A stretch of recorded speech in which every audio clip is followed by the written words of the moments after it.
यासंबंधी प्रत्येकाची मतमतांतरं वेगळी असू शकतात, पण अंतरपाठ महत्त्वाचा असतोच. कारण लग्न मंडपात मधला अंतरपाठ हटला की समोर उभ्या असणाऱ्या व्यक्तीसोबतचं आपलं नातं जन्मोजन्मांतरीसाठी बदलून जातं. समोर उभी असणारी व्यक्ती जी कधीतरी आपलीच होती, पण त्यामधलं तुझं माझं असं सगळं काही संपतं आणि उरतं ते फक्त आपलं. देवा ब्राह्मणांच्या साक्षीने लग्न होतं तेव्हा अंतरपाठ साक्षी असतो कायमचं अंतर मिटवण्याचा. तो अंतरपाठ एकदा बाजूला सावला की काहीतरी वेगळं वाटू लागतं. असं वाटतं की समोरची व्यक्ती आता आपलं संपूर्ण आयुष्य आहे, विश्व आहे. आणि जोपर्यंत मध्ये अंतरपाठ असतो तोपर्यंत आजपर्यंतच्या आयुष्याच्या कित्येक छटा नजरेसमोर येतात. माझ्याही लग्नाच्या बाबतीत जेव्हा अंतरपाठाचा विषय आला तेव्हा तो मी स्वतःच डिझाईन करणार, मी स्वतःच्या हाताने बनवणार, कारण ती गोष्ट खूप खास असते हे मला माहिती होतं. आणि मग ठरल्यानंतर जेव्हा रेघोट्या ओढायला सुरू केल्या आणि अंतरपाठ डिझाईन करायला सुरू केला, खूप बारीक सारीक गोष्टी होत्या. टेक्निकली बोलायला गेलं तर आधी कपडा आणणं. बाय द वे, मी त्या डिटेल्ससुद्धा नक्की शेअर करेल. आधी त्या डिटेल्सबद्दल बोलूया. ह्या अंतरपाठ डिझाईन करताना सगळ्यात महत्त्वाचा होता कपडा.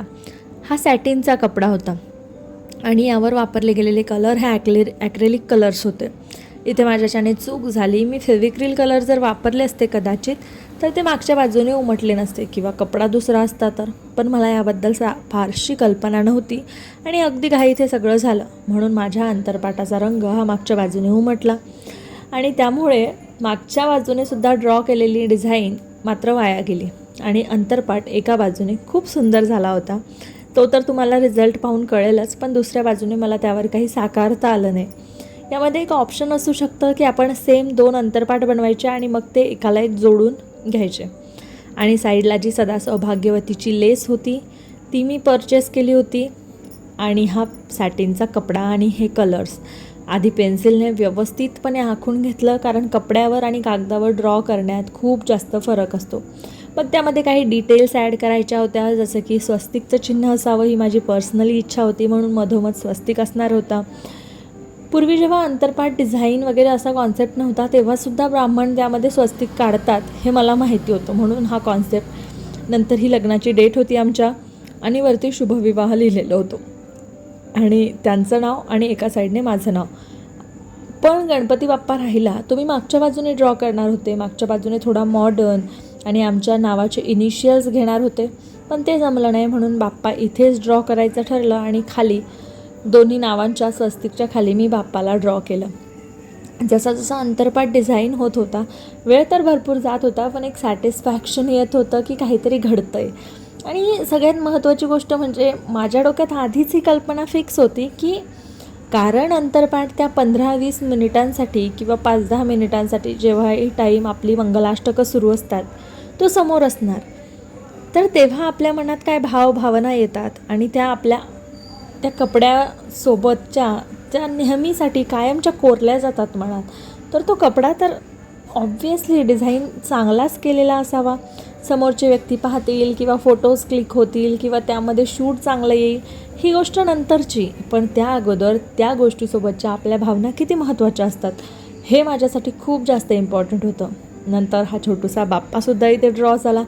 एवढं जरी केलं असतं ना तरी खूप छान तो अंतरपाठ वाटला होता. पण नंतर एक एक गोष्ट त्यामध्ये वाढत गेली. हिरवी पानं असावी असं वाटलं, मग मी तीसुद्धा साईडला ड्रॉ केली आणि पूर्ण रात्रभराच्या मेहनतनंतर आणि पूर्ण दिवसभराच्या जवळजवळ 2 दिवस मला हे पूर्ण करायला लागले.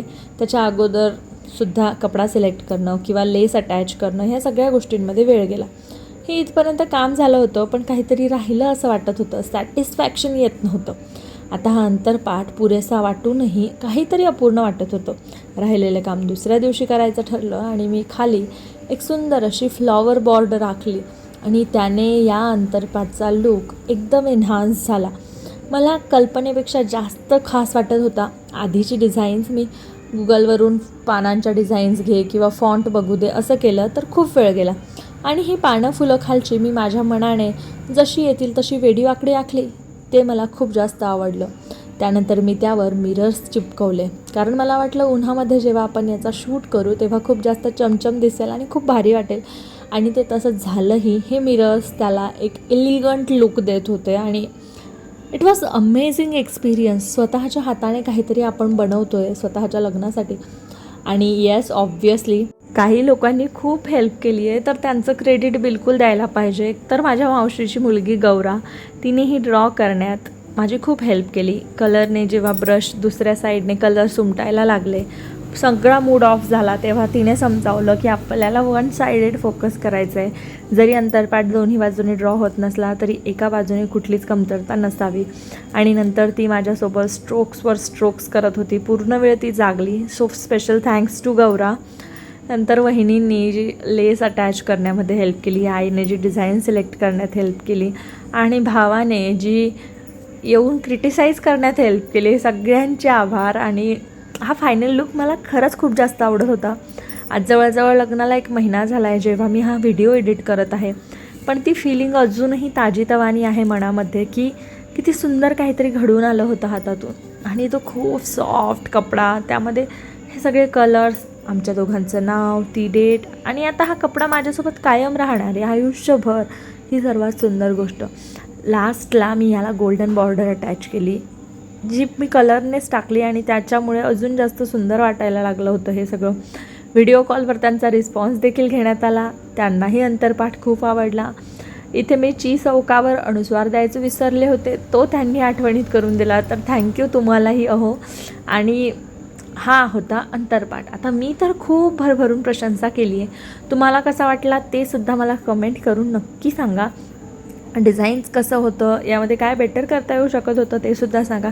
पण हा काहीतरी शिकवण्याचा किंवा काही भलतंच दाखवण्याचा कॉन्सेप्ट किंवा व्हिडिओ नव्हता. तर माझी एक खूप गोड आठवण माझ्या लग्नासंबंधीची तुम्हा सगळ्यांसोबत शेअर करण्याचा आणि स्पेशली ती लाईफ टाईम माझ्यासोबत राहावी म्हणून तो अनुभव तुमच्यासोबत वाटण्याचा माझा हेतू होता. आय होप की तो पूर्ण झाला असेल. And then this is the final look guys. खूप सुंदर वाटत होतं. आणि आय होप की अशा गोष्टी, ज्या छोट्या छोट्या गोष्टी आपल्या लग्नाशी संबंधित किंवा आपल्या आयुष्यात त्या इम्पॉर्टंट मुवमेंटशी संबंधित असतात, त्याबद्दल आपण एफर्ट्स टाकले पाहिजेत, कलेला प्राधान्य दिलं पाहिजे आणि आपल्या परंपरा देखील जपल्या गेल्या पाहिजेत. माझं पर्सनल मत आहे की आपल्या हाताने घडलेली प्रत्येक कलाकृतीला एक भाषा असते, जी आपल्याला बरंच काही शिकवून जात असते. माझा अंतरपाठ माझी भाषा होती माझ्या कलेला एक नवं रूप देण्याची. सो आय होप तुम्हाला आवडलं असेल. अजूनही असेच व्हिडिओज येत राहतील, तर स्टे ट्यून गाईज. आणि थँक्यू सो मच जर तुम्ही आत्तापर्यंत माझी बडबड ऐकली असेल. आणि भेटूया लवकरच. तोपर्यंत खूप खुश राहा, आनंदी राहा. आणि हा अंतरपाठ तुम्हाला कसा वाटला मला कमेंट करून सांगायला विसरू नका. लवकरच भेटूया.